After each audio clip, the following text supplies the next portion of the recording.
Bienvenue au match de qualification pour la Coupe du Monde entre la France et l'Islande ce mardi au Parc des Princes.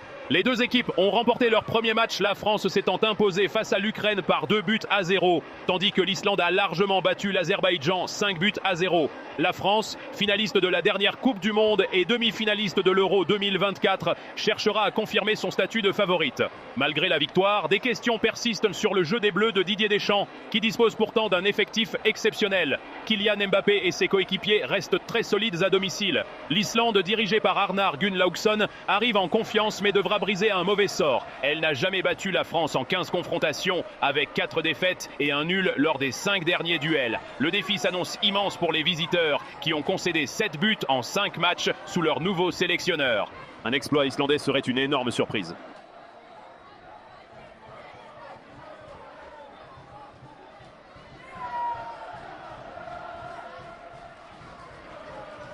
En première période, l'Islande a créé la surprise en ouvrant le score à la 21e minute.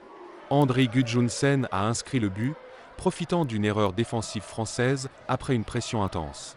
La France a réagi immédiatement, dominant la possession et créant de nombreuses occasions.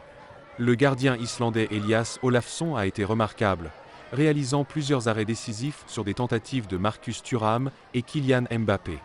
Juste avant la mi-temps, l'arbitre a sifflé un pénalty pour la France après une faute sur Thuram, confirmée par la VAR.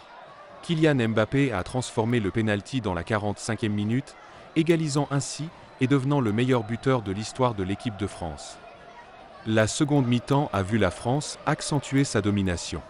Michael Olise a trouvé la barre transversale sur une frappe magnifique à la 52e minute. L'avantage français est finalement venu à la 62e minute, lorsque Bradley Barcola a poussé au fond un centre parfait de Mbappé. Le match a connu un moment de tension intense à la 68e minute, quand Aurélien Tchouaméni a initialement reçu un carton rouge pour un tacle. Mais la décision a été annulée après un examen approfondi de la VAR, rétablant ainsi l'équilibre. Les deux équipes ont effectué de multiples changements en quête d'énergie fraîche, mais le score n'a plus bougé, scellant la victoire des Bleus.